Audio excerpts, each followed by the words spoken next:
Welcome back to the Get Louder podcast. That's we right. have a special guest. Yes, we do. Super Lawyer 2016 to 2023. That's right, and one of the top 50 super lawyers of the last 2 years. The San Diego Metro Magazine's brightest in San Diego, 40 under 40. That's right, and San Diego Business Journal's Best of Bar 2015 and 2016. We have Deborah Dixon. Hit the intro. Welcome, Deborah. How are you today? I'm great. I love that intro. We practiced, Deborah. We practiced. I'm going to take that recording and follow it around me. We'll give it to you for sure. Just have it on call. Boop, you hit the one button, it just plays. Exactly.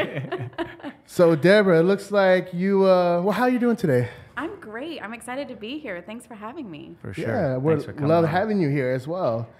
So it looks like you're a super lawyer. What is a super lawyer, by the way? Yeah. We have superpowers that people can't see. We sometimes wear capes.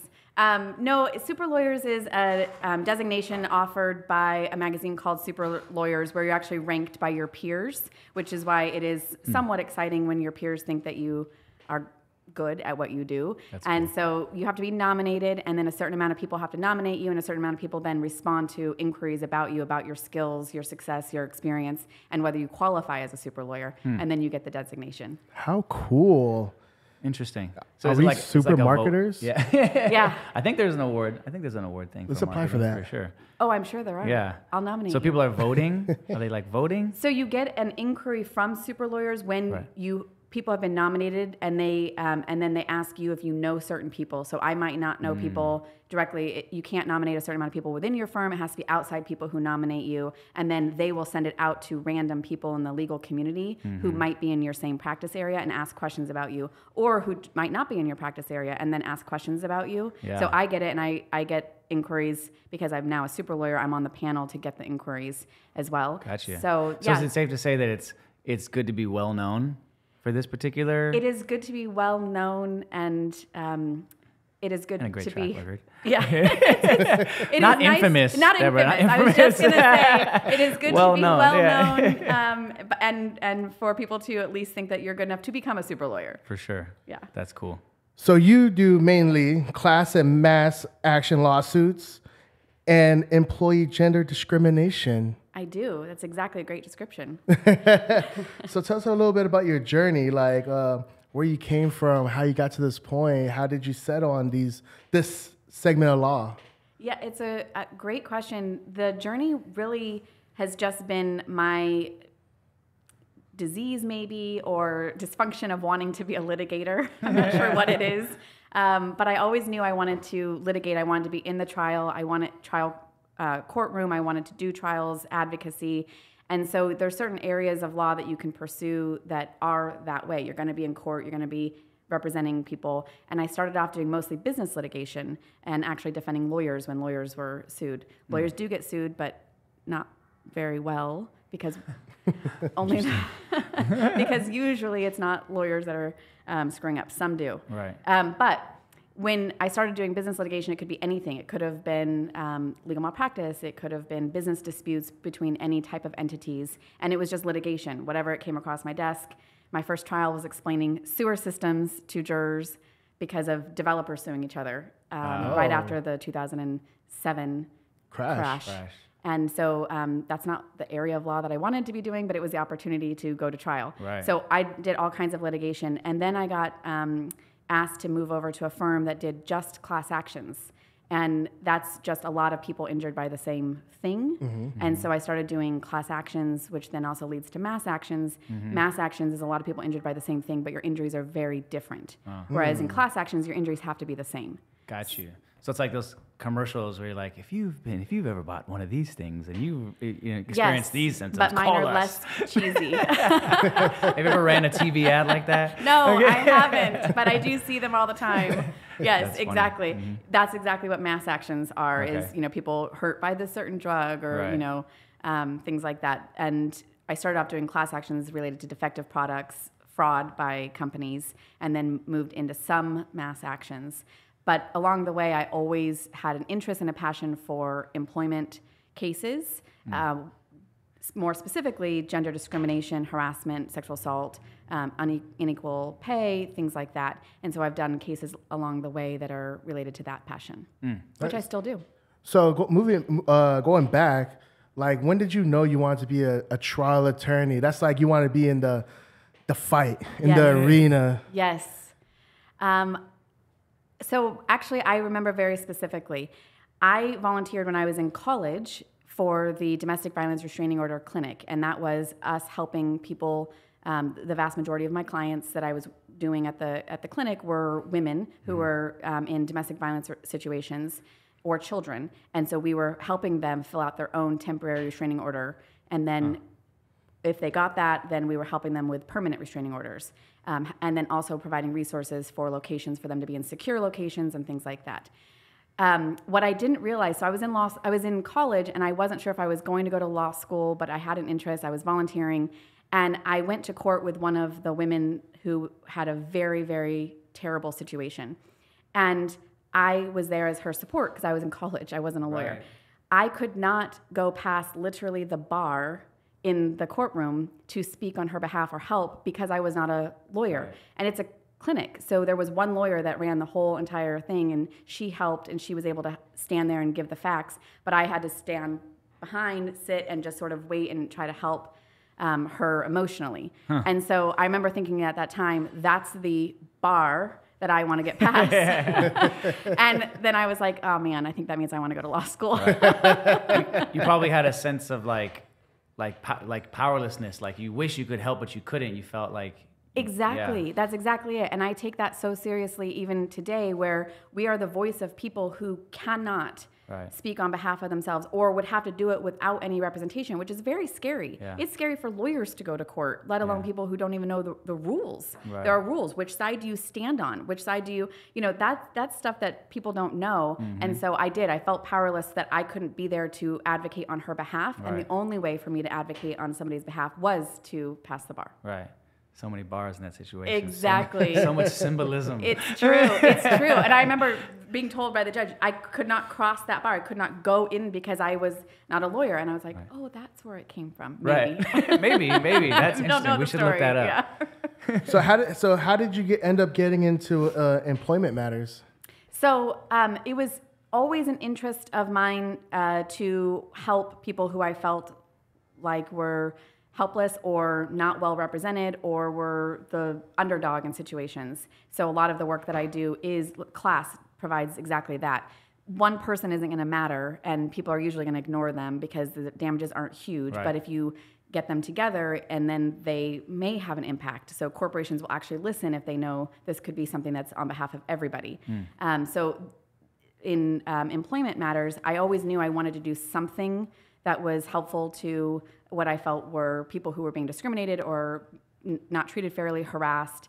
And I started doing a little bit of those matters when I was at my first job doing business litigation, because we would sometimes represent companies that were being sued or had a difficult situation. And I really liked the human resources policies. How do we improve so people don't sue? And then when you are sued, how do we make sure that we're making meaningful changes? And so that sort of kept me going with that passion. And then once I was able to pick my own cases, that's where I got to choose what I wanted to do. Right.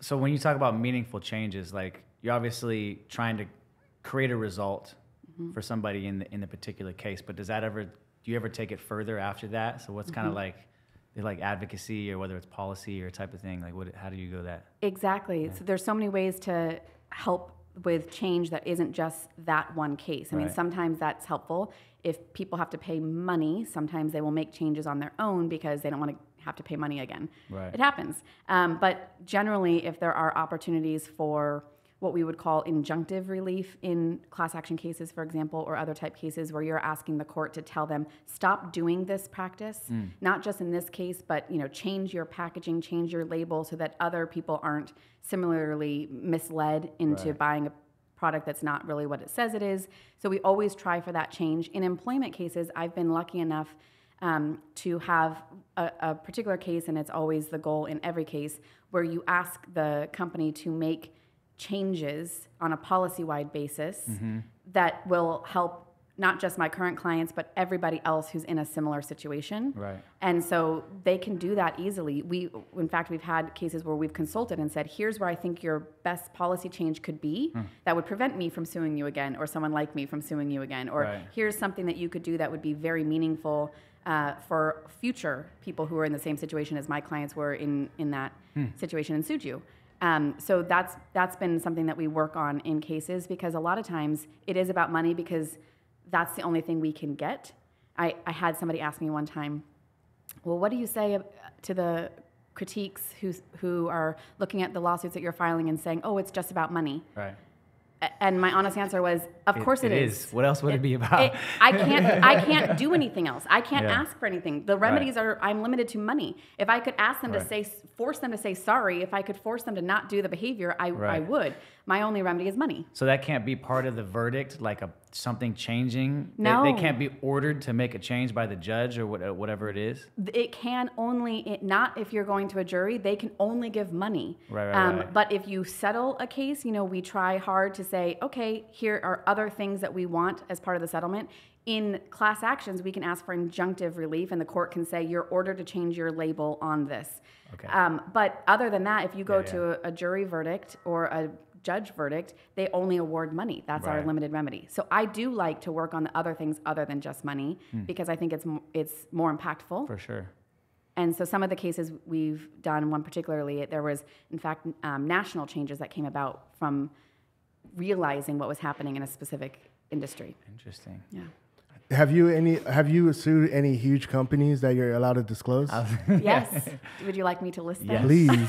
Tell us some stories. Tell us a story. We want to hear one of these crazy situations. So there's one that I can't list, but I've sued Apple. We had a very long litigation and a public settlement because sorry, Apple. I'll put my iPhone away. Yeah. It was funny because when I was in the middle of the litigation, I had my Apple phone out, but I refused to buy any other Apple product. So I didn't have an iPad, I didn't have an Apple Watch, I didn't have anything. And I remember one of the people I was deposing goes, "You have an iPhone 5 still?" And I said, "I refuse to buy Apple products while I'm in this litigation. So until this is resolved, I'm stuck with my iPhone 5. Apple, Ford, Sony. We have sued several manufacturers of some over-the-counter products. We sued Monster for a product that they had. I am currently and actively suing Twitter, X. I've sued, Elon. Yeah. I have sued and currently suing large manufacturers of defective products. So I'm currently in litigation against Abbott and Mead Johnson, and we've had litigations against name the manufacturers of defective products. Wow. So tell us how you get, these are big companies. These obviously, that means they're big cases. So how did you, work your way up to actually getting these cases come across your table? Yeah.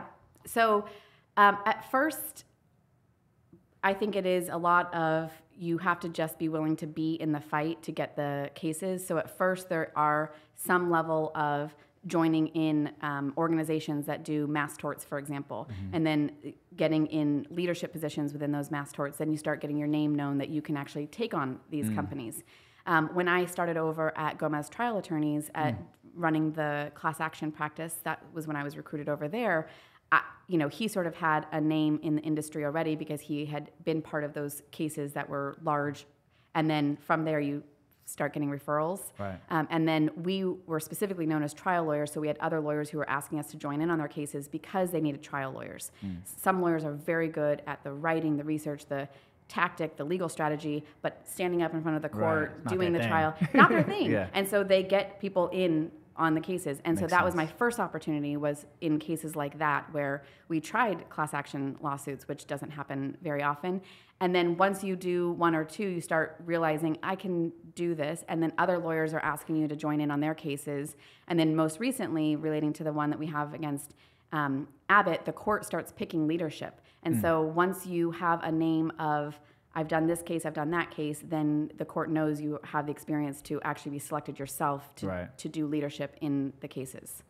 What is something, because you help employers save themselves from Yes. getting sued. Yes. What are some tips you can give to businesses so they don't get sued? I love that question. I did an entire seminar on why hashtag you too should care about hashtag me too. And it was to employers, and a lot of it was to organizations that were heavily male constituents. Right. And the point of it was, hey, these are not really that high of bars to not harass, to not discriminate. Right. I'm like, can you just not be creepy? Right. Like maybe we don't compliment people on what they are wearing, you know, like you just stay away from that in general. And it's Right. different to say, oh, I noticed you have a new haircut versus noticing, you know, the shirt that she is wearing, the skirt that she is wearing. So a lot of what I talk about is inclusivity, which I think is hugely important, because when you have an environment where people feel included, then they are more likely to be able to make changes within and less likely to complain outside. And so if people feel like their voice is heard, their voice matters within where they're working, and that's simple as opening up communication.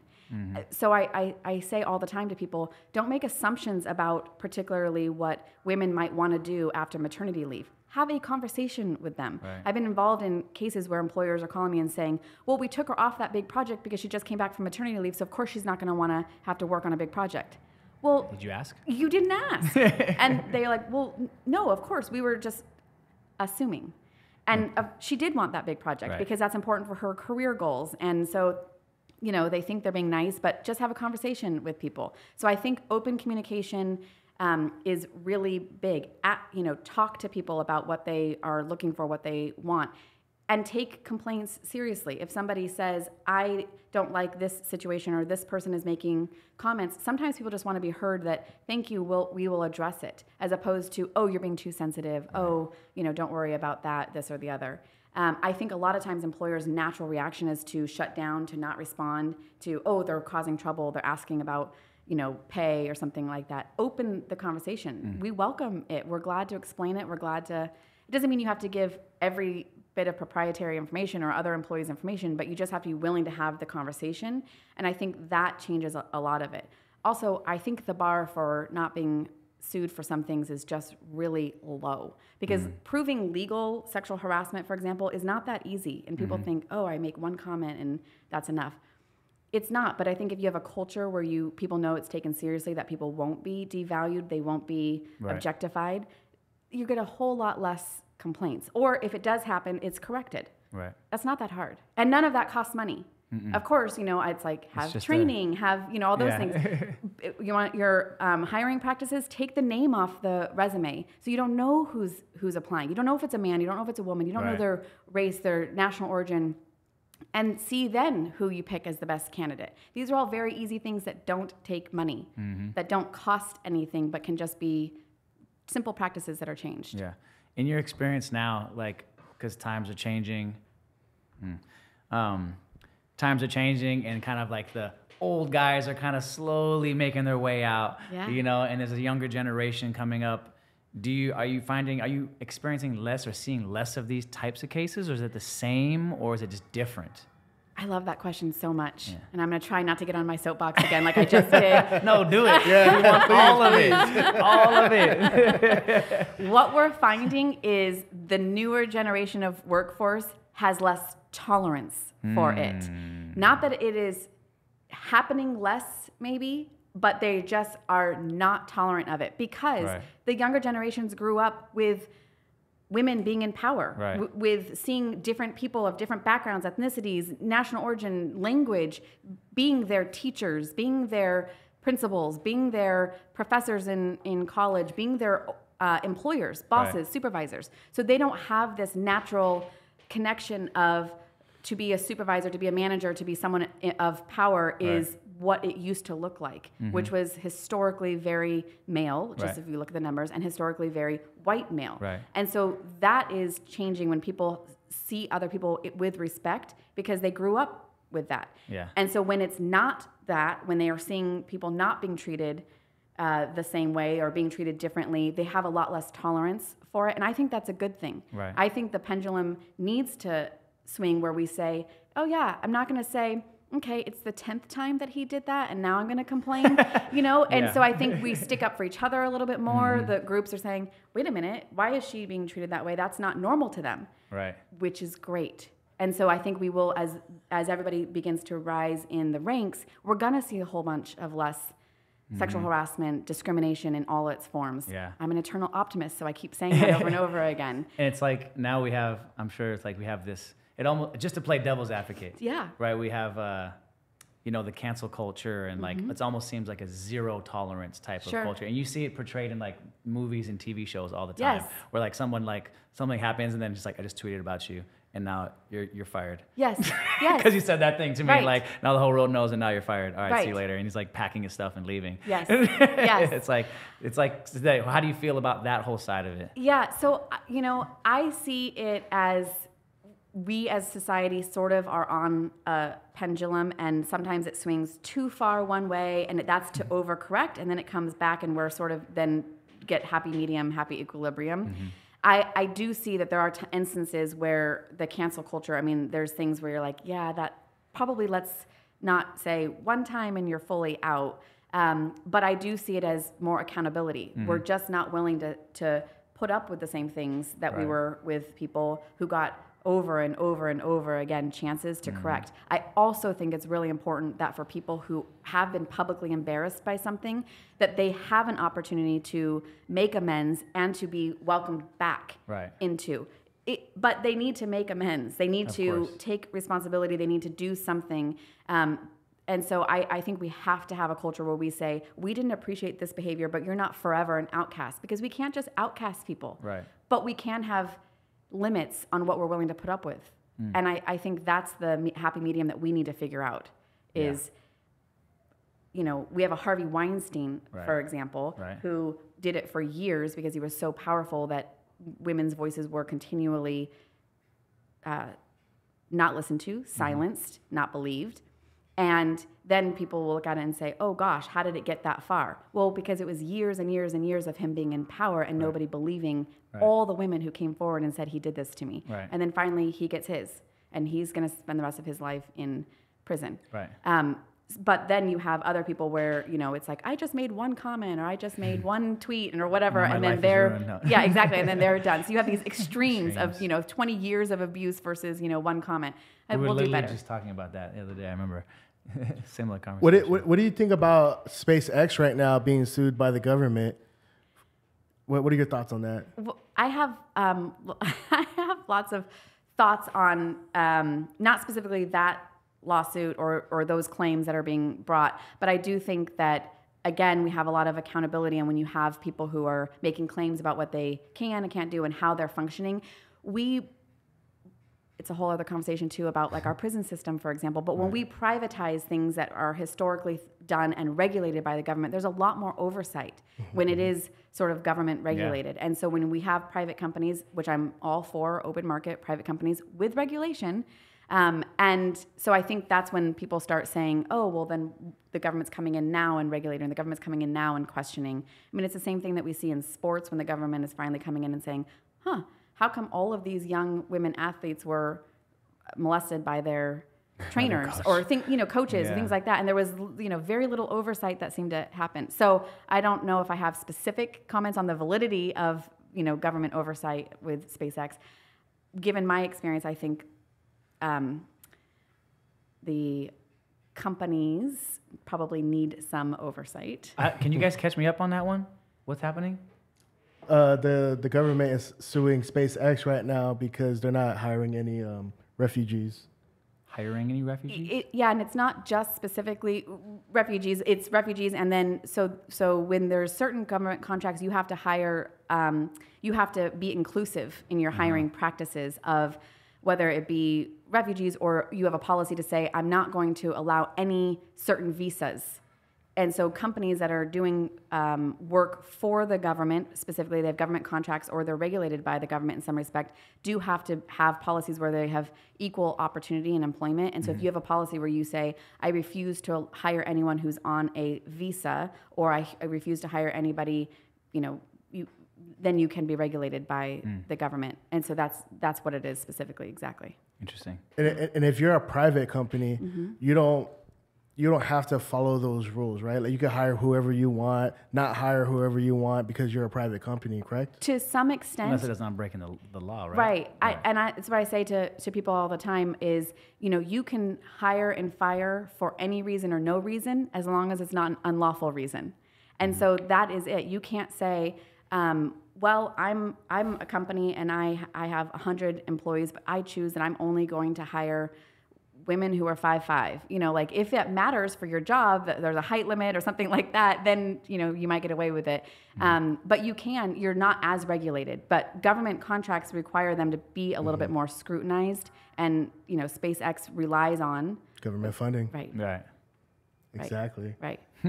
But employers in general have to abide by the laws of not discriminating against certain people, but they can have qualifications. Everyone has to have certain qualifications to get a job. They don't have to then be regulated to say, oh, I have to make sure that I've interviewed a certain amount of candidates, or this is my interview process, or things like that. Have you ever entered into a lawsuit with something that you necessarily didn't agree with? You're like, but I'm gonna go for it anyways. Has that ever been an issue? Not since I've been able to start picking my cases. So when you do plaintiff's work, which is the work that I do when I represent people, I can say, no, that's not a case I want to do, especially now because I own my own law firm. But even earlier, people would come to me and they would say, I think I have this case. And I'm like, I don't really think that's a case. And I would say, it's not for me, but someone else might think differently because I sort of have a higher standard of things I want to put my name on. That's important to me. When I did business litigation and we represented certain companies, there were some times that I would say, I think this is not the case that I would ordinarily want to participate in. But usually in those cases, you're able to settle them or you're able to resolve them because you might lose. And so you have to really advise the client and say, you should take this deal. Exactly. Like, this might not be one where you're going to win because this is what the contract says or this is what, but those are all more corporate things and contract things as opposed to human beings. For human beings, I have not had to have a case where, I take that back. I had a case where it was a really difficult facts.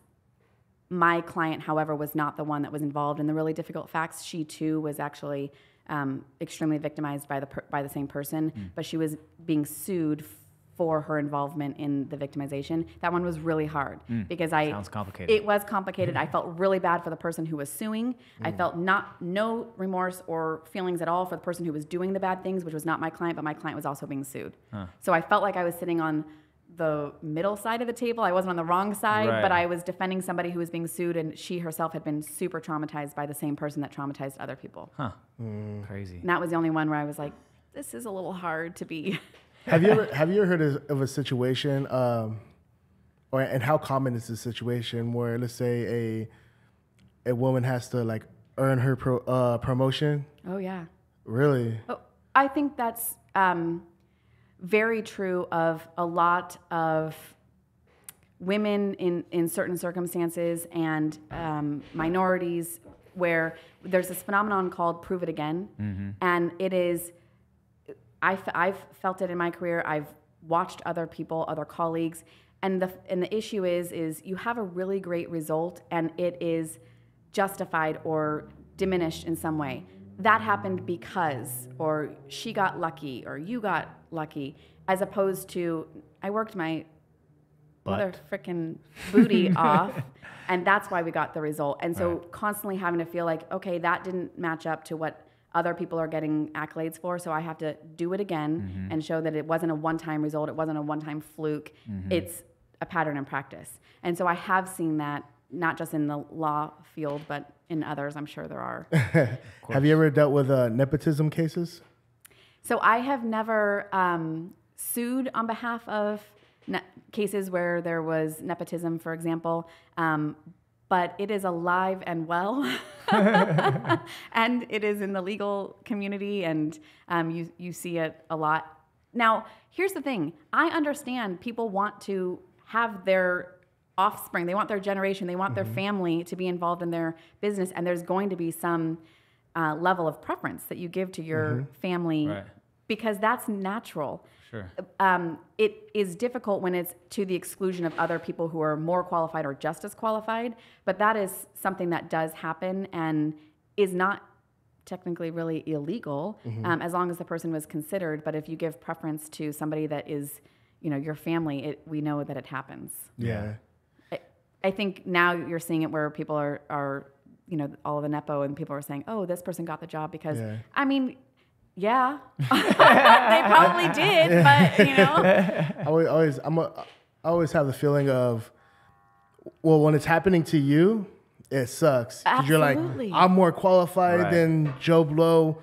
It's so messed up that they're getting these opportunities. Yes. But then you think about it, well, like when I start raising my family, of course, I'm going to want to put them in these positions, create the generational wealth. Yeah.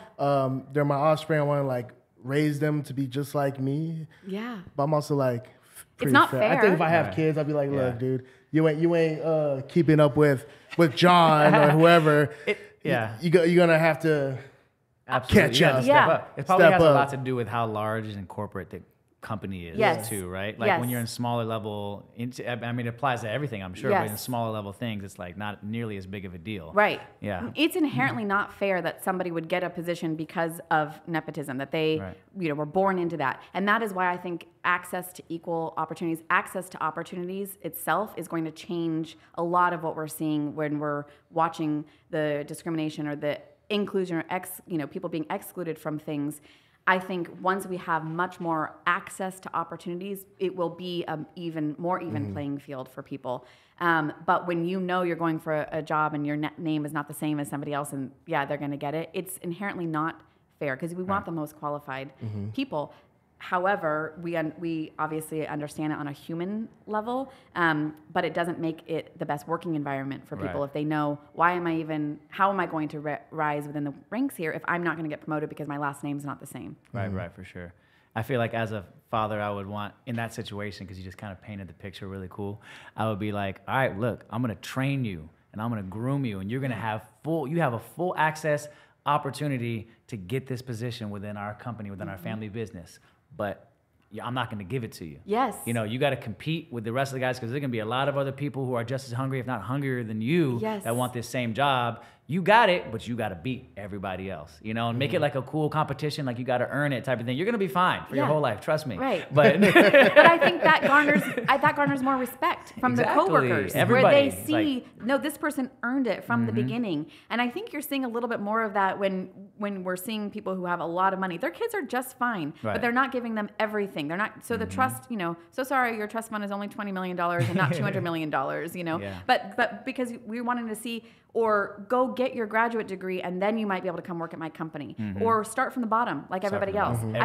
Every job, because that you can't run a company if you're not respected by people. And so I think that's a huge lesson for people when they're in those positions. When you see the person coming in, you're like, they're not qualified, they don't even know what they're doing, and they're running the company because their last name is, it doesn't matter who it is, it's going to be difficult for them to maintain the respect of the employees. And having good people to work in your business is essential to a growing business, to a successful business. And you've heard some cool stories of like Fortune 500 CEOs like making their son or daughter start like in the mailroom or whatever it is, and they had to work every single job all the way up. Absolutely. Because like you were saying, like in order to be an efficient leader, you need to garner respect. Yes. And if you don't have that respect, the culture will become toxic because they need in order to have a leader, you have to have willing followers. Absolutely. And that is such a big concept that I think that people are starting to realize matters in employee relationships too. It sort of used to be the idea where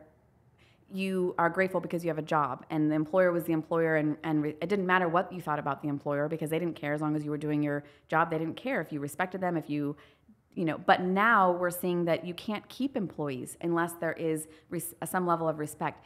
Being paid and having a job is not the most important thing to people anymore. It's much more about the culture. It's much more about autonomy and some independence and them saying, I'm doing the right thing. Some people, of course, they have to take jobs because they have to put food on their table. Understandable. But if you want to maintain long-term relationships with your employees, you have to have that foundation of respect. Exactly.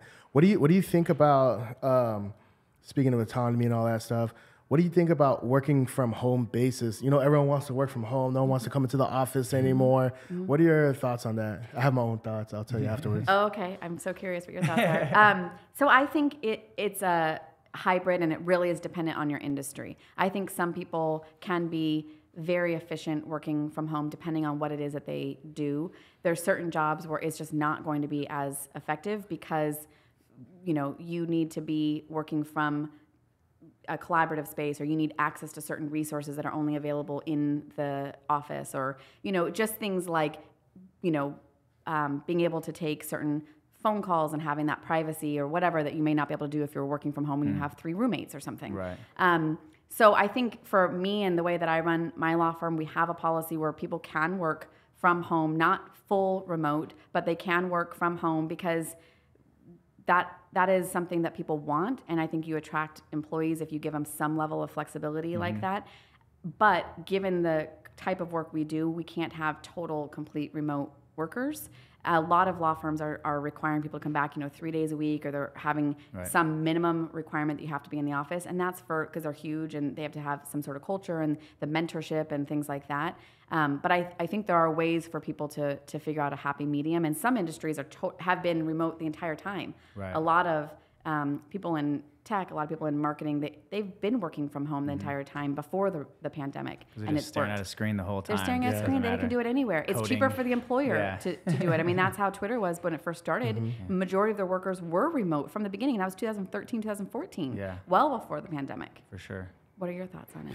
Well, I sort of agree with you with the hybrid. Yeah. I think I've met very few people who can solidly work from home. Yes. I'm talking about like get up on time, be Right. professional, get their work done. Yes. I think the majority of people aren't like that. Yeah. And I think they're less productive. And I know this for myself. When I started working from home, I was like, I'm gonna start working from home. You know, I could do that. And I noticed I got less done. I was less productive. I would work crazy hours. Sometimes I would work 16 plus hours. But Sometimes very unproductive hours. Yeah. Right. Yeah. You know what I'm saying? Well, because you have all the distractions. Yeah, it's very at home. easy to get Totally. distracted from home. Totally. You know, you got your room right there. You're Yeah. like, got so much to do. You know what? Let me lay down real quick. Yeah. You know, let Yeah. me watch a show real quick. Yeah. Yes. And it's too easy versus when you're in the office and you know you have the culture. And when Brandon's working, when I'm working, you're gonna be more incentivized to keep up. And there's that. Natural competition to where you want to keep up with the people around you in the community. I think that's true. I think so I have my own thoughts about how we created the 8-hour workday and the 5-day work week, you know, which I'm not a huge proponent of. Andrew Carnegie invented that. Yeah, I mean, it would And he make only sense. invented that because he got everyone went on strike. And it made sense for the Industrial Revolution, where you had to have people in manufacturing plants and things Right. like that, and there were certain hours. And then, you know, they were working just too many hours. And then the government regulated and said, you're literally killing these people having to work 14-hour days, so let's limit the hours, and we'll limit Right. it to 8 hours every single day. Some people, I think, in their jobs don't have to work necessarily like an 8-hour day. They can get 8 hours of work done, because we know that most employees are not giving you 7.5 hours of work out of the 8 hours. Yeah. Yeah. So there's lots of studies about you're getting, you know, maybe 4 to 5 hours of work, and the rest is the camaraderie. That's important when you're building a company. That culture is important. So if you know, okay, well, I'm only going to get 5 hours of work out of somebody, and they're building that camaraderie and that culture, there's some limits where you're okay. Some of it is extremes, and you know, people are on the internet all day long. Yeah. But if you think in your mind, really, we're getting about 5 hours of work out of people. So some people might be able to do a quote 8-hour day from home in 5 hours. Then good for them. I'm the same way, where I can sit down and I can work in the office, or when we were working from home and during the pandemic. But then it was the same thing. I'd look and be like, has that always been hanging crooked? Oh, I need to fix that right now. Or, you know, like what? And, it looks really nice. I'll do a walk, and then I'll come back and I'll finish the rest of my things. So you get distracted. And I was doing the same thing, where I was like, what else am I going to do? So I work 14 hours in quotes work, but it's really getting distracted and things like that. And then sit down and just grind it out. So your whole day is working from home because there was nothing else to do. Exactly. But I have a paralegal who's been almost exclusively remote since she had a baby, and she's phenomenal and she's so good at what she does. I didn't want to lose her. And childcare is really, really hard. And her husband, he has a job that doesn't allow him to be, he's away for long periods of time and working long hours. And so she works from home almost exclusively. She'll come in maybe one day a week. Sometimes it's only one day in the month. We still have a good culture. We do Zoom meetings with her, but I know what she's getting done. And so I don't know. I tell her, I'm like, I don't care what hours. If your baby is up and you are needing to get it done between nap times or whatever, it's fine with me as long as you're getting it done. It's project based. It's project based. Yeah, exactly. that helps for sure. It does. Yeah. And she's extremely productive because she knows she has limited hours in between when the baby is awake and when the baby's not. Yeah. We've been practicing time blocking. Yes. And that definitely helps. I had a thought of like, once we grow this thing to as big as we want to grow it, we literally have like when you're boxing and the bell goes off and it's like 2 minutes. Oh. Sprints. Exactly. And it's like, all right, you guys, bell. It's like almost like the Wall Street bell. The bell's about to go off. It's time to make your calls. We got 30 minutes of calls. Yes. Boom. And then the bell goes off and everyone's just the most highly concentrated 30 minutes, and you can get so much done. Sometimes people get 30 minutes of work done in 4 hours. Exactly. And it's like, and you knock it out, and then you can have less stress, and you feel so productive and so accomplished. Like, Right. Yeah, we've been working on our company culture. I just gotta spin the wheel once a week. Spin the wheel, win a prize. Yeah, that's great. Because now people can go work. Honestly, there's nothing really special. Like people are bouncing around. job bouncing. You know what I mean? They're going from this company to this company to this company. And it's hard to find really good employees who want to stay with you. So I think it's like you want to incentivize them to want and be proud to work for your company. Yes. So we've been working on company culture, helping our employees out, helping them whatever they need. If they're burned out, creatives get burned out. Yes. So hey, take a week off. And go on a vacation, get outside, just don't worry about work, come back refreshed. Yes. That's huge. That's so important because keeping good employees, keeping employees within your company is a struggle. In part, though, having that communication like you all are doing, building that culture of what incentivizes one person might not incentivize the other. There are some people who it's money driven. There are some people that it is flexibility driven. There are some people where it is, I want to make this amount of money, but then I also want to have the ability to take 3 weeks of vacation a year instead of 2 weeks. I mean, but that might work for that person to keep that person there. Right. Okay, you take three weeks. We're not paying you for 3 weeks, but you take 3 weeks. Go ahead. Right. So I think that's really important that you're finding what works for employees because it's expensive for employers to train, hire new employees, and so if you can have maintain them leave 2 weeks later. Exactly. Just doing the paperwork is annoying and time consuming, and so maintaining that is really important. Yeah, and also you don't want to burn your people out because if you burn them out, they actually get less done. Yes. And the quality goes down. Yes. So it's that fine balance of okay, we don't want to incentivize you to be lazy, but also we want to incentivize you to be to work the happiest and get the most done. And it's a balancing act. It is sort of hard to really find that sweet spot between getting maximum effort, maximum happiness, and maximum productivity. Yes. Max. Right. And people aren't as productive if they're not happy. That's just human nature, that if they don't feel great about what they're doing, or they're not going to put in extra effort. They're not going to maybe put in all their effort because or that their work matters and is appreciated. Exactly. That's definitely huge. There's a book, you probably all have already read it, but because you're creatives, it's not as applicable. My job is less creative, but I found it to have some really good nuggets. It's called The No Rules Rules, the Netflix Way.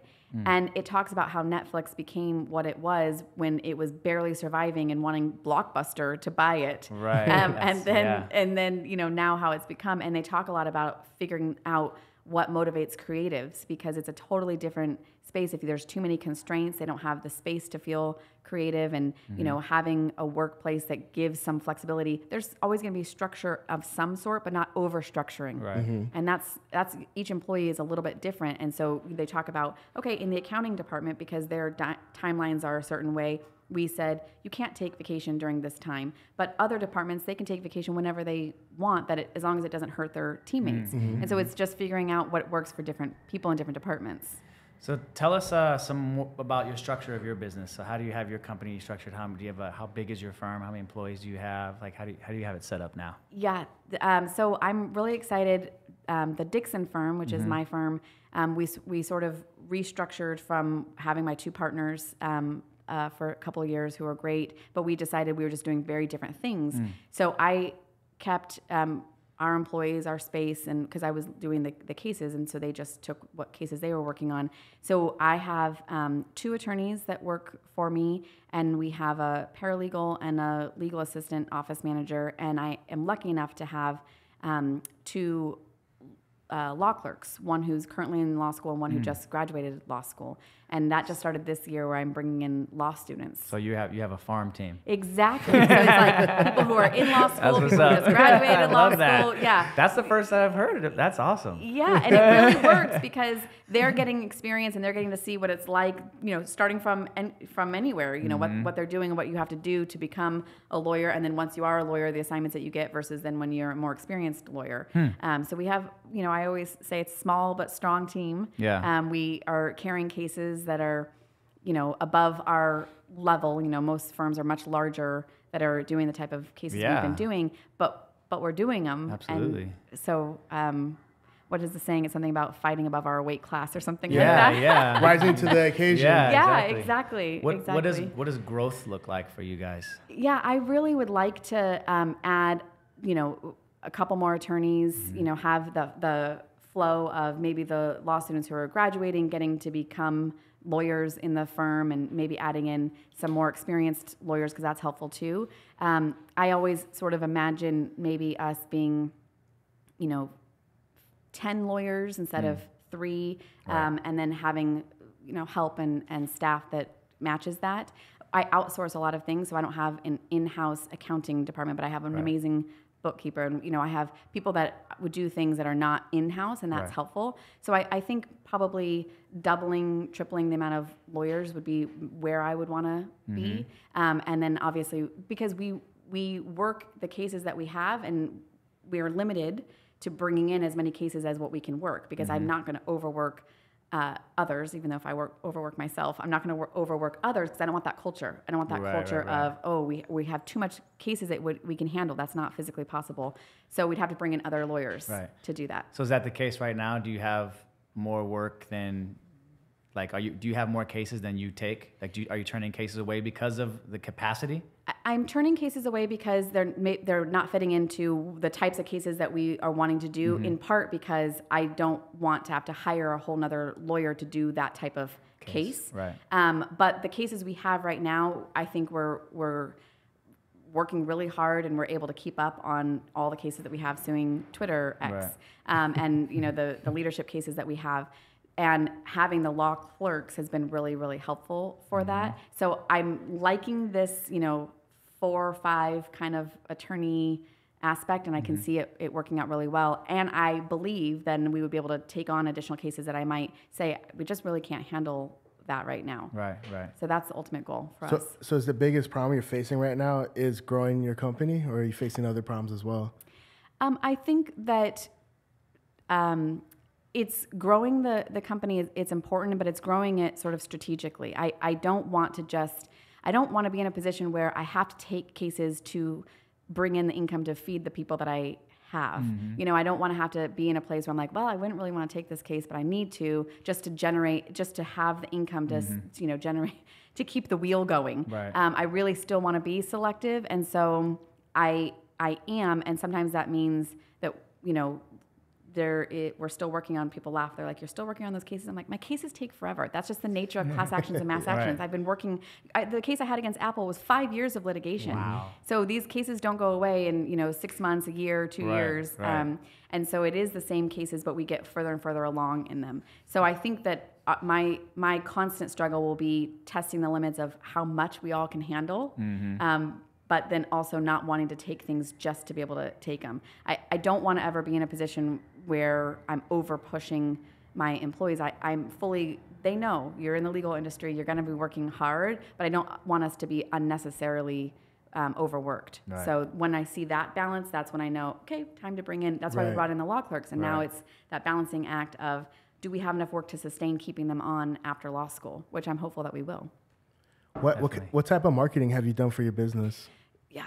So I'm terrible at marketing. I'm just going to say straight up because it's awkward to me. And, you see the lawyers out there and some of them do it so well. So I have Instagram because you have to have Instagram and I hire someone who helps, put some posts up. Right. It's very little. It's, but it's helpful. Most of my marketing I have found over my career have been making connections with other lawyers and connections with people who think of you when unfortunately there might be some need. And so I've been a part of the legal community, part of legal organizations. I teach lawyers trial skills, evidence. I'm part of organizations that are constantly trying to learn, and then we teach. And lawyers will remember, someone asked for a referral that does that. Is this something you want to do? Also, putting yourself out there, what you do, because that's how lawyers contact and say, hey, I'm going to go to trial. Would this be a case that you're wanting to go to trial with me on? And I love that. And so you do have to keep up on that. People have to know where you are, who you are, and what you're doing. So there's some level of just natural. And then for me, it really has to sort of be meaningful things that I'm interested in. I used to, when I was a younger lawyer, because you had to, go to everything because you had to. Every event, mixer. And exactly, every mixer. And it was something of 2 things, 3 things every night, And now I'm purposeful on where I'm spending my time, or more purposeful on where I'm spending my time. I feel like a more efficient way to do that is because you can't go to every event, but you should still go to events, right? Yes. Yeah. 100%. What we found and what we know has been very effective is you meet these people. You have them add you on social media, right? Yes. It's the new business card. It is. So add me on Instagram. Yes. Add me on LinkedIn. Yes. Wherever you're at, add me on that. And then you start pumping out videos so you're always on top of mind. So when they're thinking about, I need someone to go on trial with me, who do I choose? I see Deborah every day. Everywhere. and it's easier to nurture because instead of always sending out tags like, hey, how you been? Hey, how you been? How many people can you do this for? Right. So instead of speaking to instead of being one-on-one all the time, it's like one to many. Yes. So it's a more efficient way of stay on top of mind, and people feel like they get to know you a little bit more and they trust you. Yeah. You're really inspiring me to have to do videos on Instagram. You should be doing videos on Instagram. And so many people say that, and they're like, how come you're not? I'm like, I know, because it's so awkward, but you're great. Look at you right now. You're a natural. I feel like I'm awkward. No, I don't want to see myself. I'm not there we go. I don't want to look.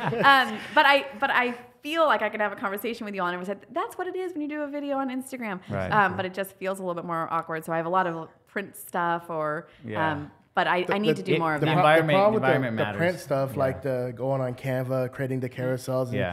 You don't make it worked in 2019. Unfortunately, it doesn't work today. I mean, pepper it in. When you pepper it in, it works. But what mainly works is your face. Your on voice. Camera, your voice, speaking words, to the people. I always laugh. I'm like, I have a great face for radio. No, you're crazy. No, stop it. No, it's true. I'm scared to give you a compliment, but I don't want to get sued. I know, right? See, I told you that's the thing we don't want.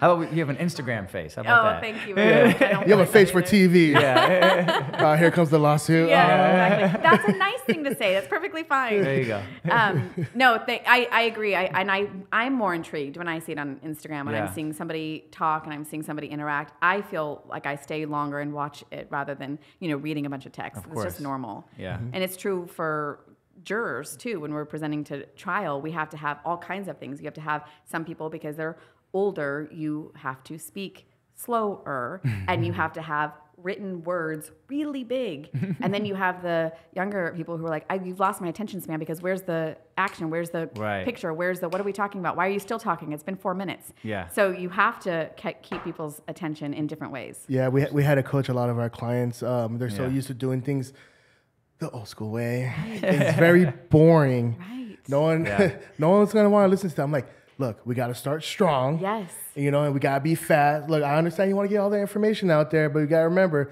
just, make it a little bit more generic. Yes. Because you want people to keep watching. Right. You want them. And then we could create, when you want to make longer videos, we could create YouTube videos, but not the way you're going to do it. We're going to still structure it Yes. so it captures attention Yes. and you're more searchable. Yeah. You know what's, oh, sorry, I didn't want to cut you off. No, go ahead. Don't worry, I was cut just 'em gonna. No, I was just gonna say it's funny because I feel like in trials we have to do all of it. When I first started doing trials, you know, it was butcher paper and I was like, what are you doing? Where's PowerPoint? And Right. what are you talking about?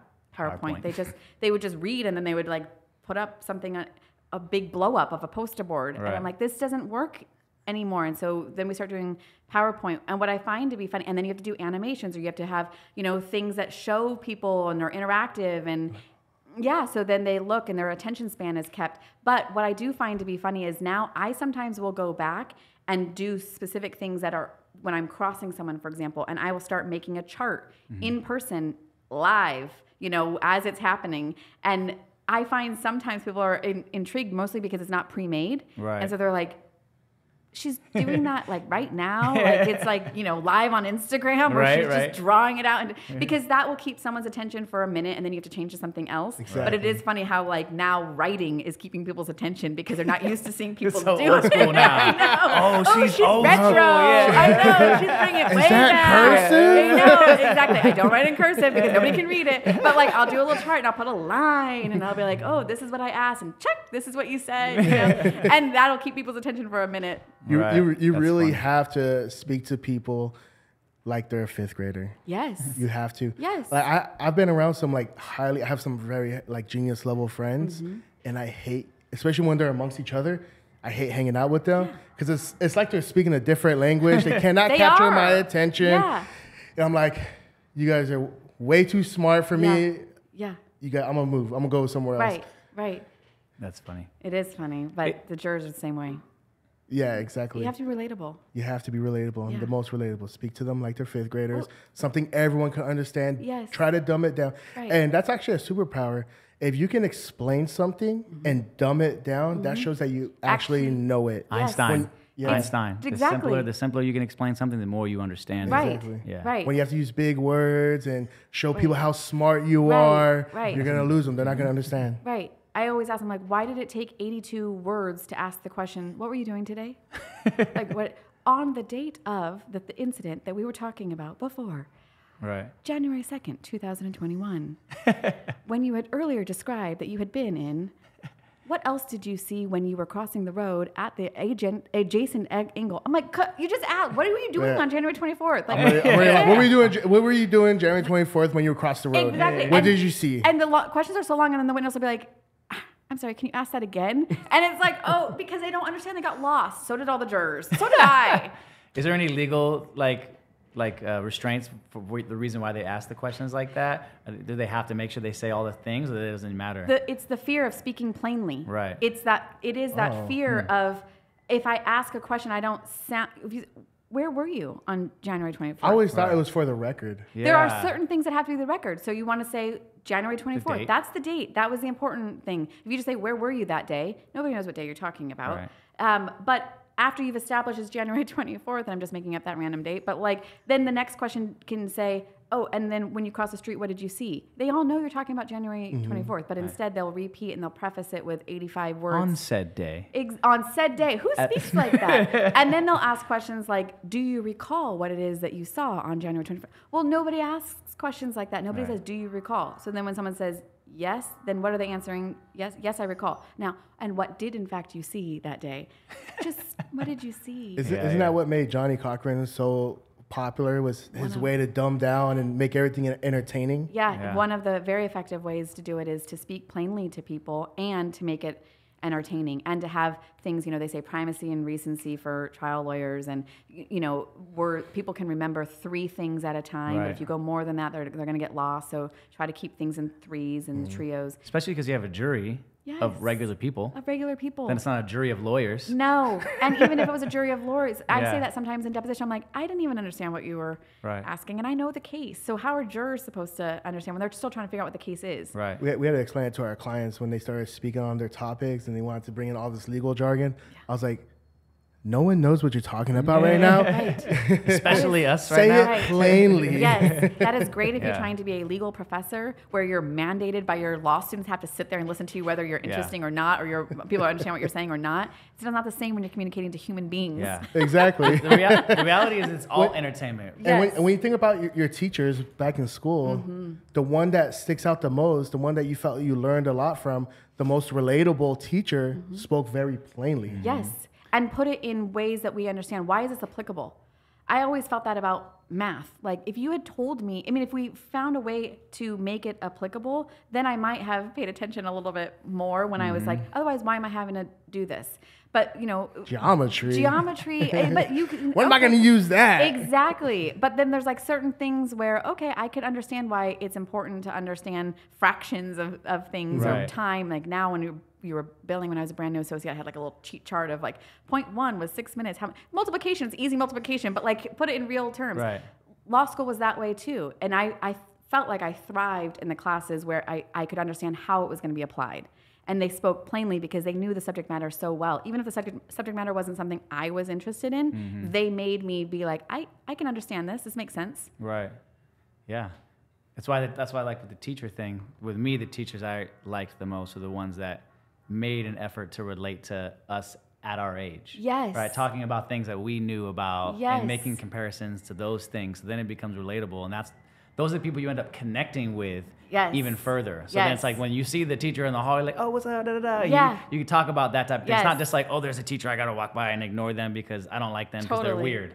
I you know. And you can do the same thing through any form of advertising or marketing, or whether you're on, it's like whoever's going to be the most relatable and entertaining and speak to you as a person, Yeah. you're going to create a connection with and then have a more long-term relationship with That's- in one capacity or another, you know? They say, know your audience, read the Yeah. room, know Yeah. the room. Like, it's Exactly. all those things that are true when people are talking. Read you the look room, around. bro. Exactly. Read the room, bro. And you're like looking around, you're like, really? You just said that in front of Yeah. us? Like, that happens all the time. People will come into my law firm. My law firm happens to be all women right now. That's just how it is. I have 2 women associates and my paralegal and It's our not office very manager. inclusive of you, Deborah. Right, and I would be open to having I had 2 male partners, but Yeah. they weren't ever in the office. But we had somebody come in recently, and he was like, "Oh, what do you girls do?" And I just was like, "Read the room. We don't want to be called girls." And I'm we like, own the "You're-" firm, bro. And that's what What do you do? I was like, "We're lawyers. That's why you're." Here to and it was just one of those like awkward Yeah. where I was like, just maybe look at who you're talking to. I'm not gonna like bring out the oh, here's the male partners and we're just little girls here. The secretaries. What do you girls do? Yeah. You're here because we're lawyers. So what do you mean? What do we girls do? Yeah. So it's read the room and know your audience. I admire teachers because that is so hard. I don't know how they do it nowadays. But I was doing we were trying to teach about civil rights and your own rights through the federal courts. So I had to go to some high schoolers, which is really intimidating. I can speak to a lot of audiences, but high schoolers is like, the judgiest. oh, It's a tough crowd. They crack jokes. And they're Question just like, everything. Oh Yeah. yeah, I mean, it was just like one of those things where I was like, oh, okay, I'm a little nervous to go talk to high schoolers. Yeah. And we were trying to teach them about, some of the fundamental rights that they have, and so Fourth Amendment rights and search and seizure and things like that. And so, there's a Jay-Z song, and now it's old and they probably don't know it, but it's man. like, you're going to search my trunk, you're going to need a warrant for that. Like I Right. got 99 problems. Like I was trying to like put it in, and I was like, okay, let's just talk about what the government can do what do you have on your phone that you might not want people to see? Is your phone privacy? Is it phone Right. part of you? Is the phone something that, what kind of messages are you on there that you might not want them to see? So that's why we have rules about what can be searched and seized. And I'm talking to them about like, well, maybe your friend has something, not you, of course, but maybe your friend has something that they might not want to be searched. And do you have privacy in your school, in your classroom, in your backpack, in your locker, Yeah. because that's how they are going to see it. They don't care what the laws are about when you're, driving in a car or, whatever. Like, So it was working. I was trying. Talking about the I phones? was trying. Was it- I was working on the phone. Then you get all these questions. Like as soon as I was like, yeah, what do you want? And can I look at your phone? Like, Right. but Yeah. no. And I was like, why? Why? Because you believe you have Privacy. privacy in your phone, and that privacy is protected because you believe you can put things in there that other people can't see. Right. Do you want someone looking at all your messages and everyone's faces? You know, Yeah, you want someone looking at all your pictures and everyone's faces. That's why we have rights of privacy. Yeah. Yeah, they finally like lit up with the. That's cool. My Jay-Z thing didn't go off super You're well, like, and I Jay was. who? I know, and I was like married to man, Beyonce. these poor Married to kids, Beyonce. These poor kids. I was like, okay, well, I loved that song, but that was aging me. That's so funny. They pull up the music video, just like unedited version. Like, can you run that real quick? I know. Run that clip. I know. It's true. I was like, well. I remember so cool. when I took driving class when I was when I was a teenager. You know, they explained that they're like, never allow the cops to search your car. Because let's say you don't have no drugs in there, you don't have nothing illegal in there, but you don't know. Let's say your uncle took your car, dropped something in there, and you didn't know. Yeah. Now they search it, they find it, you're going to be accused of possession. Right, so, because you were driving the vehicle at the time. So always decline search. And they're going to presume ownership. Yes, I agree. I don't even do criminal, but I'm always saying, people, well, I don't have anything to hide. No problem. Still, you're going to need a warrant for that. Like, that's okay. Make that a song. Jay-Z. You got a warrant? You don't need a warrant for that. Yeah, I thought it was so smart. I'm like, teach, you know, like, yes. And then he says, are you somebody important or some kind of lawyer? Something? Yeah, exactly. I'm not a lawyer, but I know a little bit. Yeah. Search my... That's so funny. So what type of advice would you have for the next up-and-coming attorneys, possibly want to get into your particular field of law? What kind of advice would you give them? My advice is to find something that you actually really like, which is a privilege, and I understand that, because sometimes you just have to do the things that you don't necessarily like to build the skills. You know, explaining sewer systems to the jurors. There was tons of things where not what I would choose to be doing with my time, but those skills are built. Sometimes it's putting in the time to find something that you like, and don't be afraid to make changes to find what it is that you like.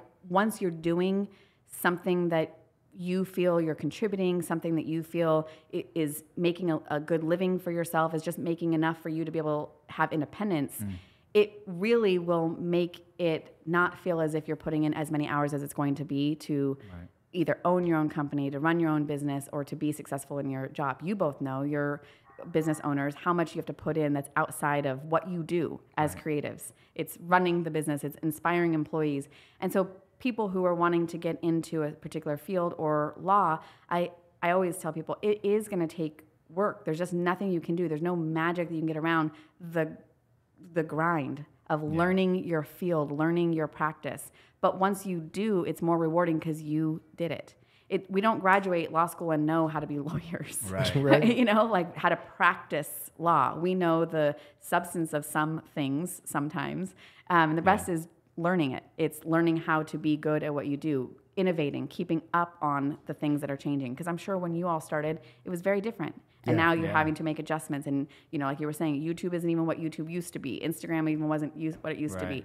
So I really think that knowing it's going to be some hard work, but appreciating that once you get there, you're going to be able to make choices for yourself on what you like and what you want to do is the way that we're going to be effective at building our business and building what we do. Absolutely. You said such a powerful thing. There's no magic way to get around the grind. It's not. You know, there's always going to be a certain aspect of. There's a reason why they call it hard work. Exactly. It's because you don't want to do it. It's going to suck. Right. It's going to be meticulous and tedious. You're going to have to spend late night hours. People don't want to watch that part because it's not the glamorous part. It's true. Nobody's posting on Instagram of them doing the hard part. Right. Exactly. You know, it's only the result. So it's Yes. like there's no magic way around it. You know? Right. And sometimes you just have to do it because that's how you learn how to be very good at what you do. For example, since I just brought up Beyonce, I watched the documentary they did on her. We can see her performances and we're like, oh, she's amazing. She is grinding it out. I mean, so many of the performances are, Pink, and they did one on Taylor Swift. And they're watching her do 14-hour days to learn that dance routine, to create Insane. it is. And we don't see that part because all we see is the performance. And so much of it is, like you said, people show the end result on Instagram, the end, this is what it is. But really learning what we do and doing it well, that's just time. And you can learn it faster sometimes, but it is just grinding away, and then you'll see the results. Absolutely. It's not instantaneous. It reminds me of that story of Pablo Picasso, right? When one of his fans came in, hey, can you draw me a picture on the napkin? does it in like 5 minutes, gives them the napkin. That'll be $500. $500? Why would I pay $5 for something it only took you 5 minutes to do? He's like, it took me 50 years to be able to do that in 5 minutes. Exactly. Yeah. That's exactly it. You want me to be efficient? There's a lot of work that took in me becoming efficient now. People will say, they're like, oh, well, how did you know? I'm like, well, I have, only a couple of years, because I'm not that old, of doing this that I can recall, oh, wait, I think there's a rule that's that. But how I first had to learn that, you didn't see the hours of me, digging in the books and not having a life. Exactly. It takes time. It takes repetition. It takes grinding. It takes the hours. You cannot defeat the hours. They even do studies on prodigies, right? People who are like excellent in a certain field. They weren't even above the 10,000 hour rule. Right. They just did it faster because they really loved what they were doing. So they spent 10 plus hours a day working on it. So they just got to that 10,000 hours faster than everyone else. Totally. Exactly. And some people, I can see people's brains, they have photographic or the eidetic, or they learn a different way, and you can watch them and you're getting that faster than I did, but they're still having to do the work. It just might take them a little bit less time than someone like me that's going to have to grind it out, but they still have to do it, and they have to do it for themselves. Right. That's the other thing, is sometimes it's not about, oh, you just all of a sudden learn, someone else is good at it, and so, you're automatically good at it. No, you have to build it for yourself. Yeah, for sure. What were you going to say? I was going to say... This is the question hand right here. I want to... Did you want to... threw me off a little bit. It's okay. I know you're trying to grow your team. What type of lawyer are you looking, if they are looking to work for you, or this type of... give me a description of somebody you would love to come work for you. Honestly, I am looking for somebody that has done more than just be an excellent law student, because I find, which is great, if you're an excellent law student, that's important. But what else have you done in your life? What else are you doing that, and still being able to? You don't need to be top in your class. For me, that's great. You learned the books, you had time to study, but I really want to see somebody that's done something else. Maybe it is they were part of an organization in law school and they were meaningful in that organization. They did trial team, or they did volunteer, or they did something else that showed me that they can handle multitasking, because litigation is multitasking. Litigation is time management. It is hard work. It's long hours. And so if I see somebody who, for a corporate job, maybe wonderful. Oh, great. You were top 10 in your class. All you did was law school. That's wonderful. That's a privilege that you only had to do law school. But somebody who had to work, somebody who had to, who did something else, shows me that they are a grinder, that they understand real life, real world. And that to me is really important. We call that the and. We were just talking about that. Oh, I like that. It's like, you're top in your class, and exactly, and this and that. The more ands, I love the that. better. Yeah, and that's wonderful for people who are top of their class. That says a lot about them and being smart and being diligent. But for my type of practice, because we are small and because we have to handle a lot, I want something and.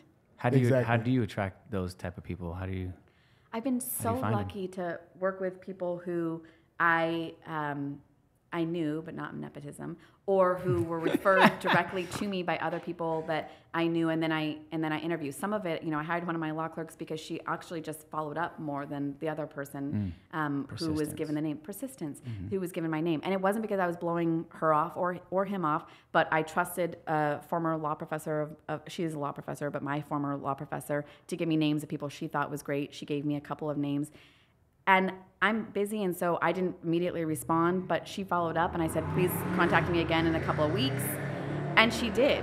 And so I was like, oh, she's persistent. And the other ones just sort of fell off. They didn't follow up in a couple of weeks, and I literally wasn't blowing them off. I just could not schedule interviews at that time. And out of sight, out of mind. Out of sight, out of mind. And so she followed up, and then I did an interview, and I was like, no, yeah, I appreciate it. And I told her, thank you for following up. Yeah. It wasn't a blow off. It was me not having any time in my schedule. Right. And then other ones I have been able to do, they found me through a program where they can get credit through law school. They found me, they knew who I was, and asked to participate. And at first I was like, no, I don't really have a need for that. And then I'm suing Twitter, so I have a need for it. And so I went back and I said, hey, by the way, I actually do have a need if you want to do that program. Yeah. And so she's been amazing, and she's actually back now that she just finished taking the bar. So I think, I really believe in, this other person I didn't know at all. And, she followed up and she impressed me during the interview. And I think, but having some sense, it's always nice if there's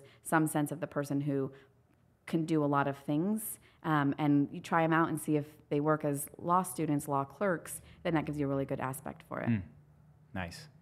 Your farm team. Exactly. Deborah, we're going to conclude right here. Man, you've been such a pleasure. Thank you for coming in, having this awesome podcast. It was a pleasure meeting you. Thank you both so much. Super nice to meet you. Yeah, it was great learning about questions. Yeah, and learning about what you do is amazing. I can imagine your job is really fun. Yes, we have a lot of fun and we have a lot of grind. Yeah, right? Fun and grind. Yes. Yeah, we love it. So thank you so much. Thank you for coming in. If you're looking to work with Deborah, hit her. Give us your socials and where we can find you and contact you. Oh, yeah, that's like the thing now where guys are like, oh, are you on Instagram? I'm like, I have a phone number, but nobody wants my phone number. All right. So my website is thedixonfirm.com. And then that's the same, my handle on social media, at the Dixon Firm. Okay. And my personal one is Deborah S. Dixon. And that's Dixon. DEBORAH.S. Dixon, yes. Okay. Right on. That's where you find her. That's where you find her. All right. Wait, there we go. Yeah. We out. This was the Get Louder podcast, and we will see y'all next time. Say bye, Deborah. Bye. Thanks for having me.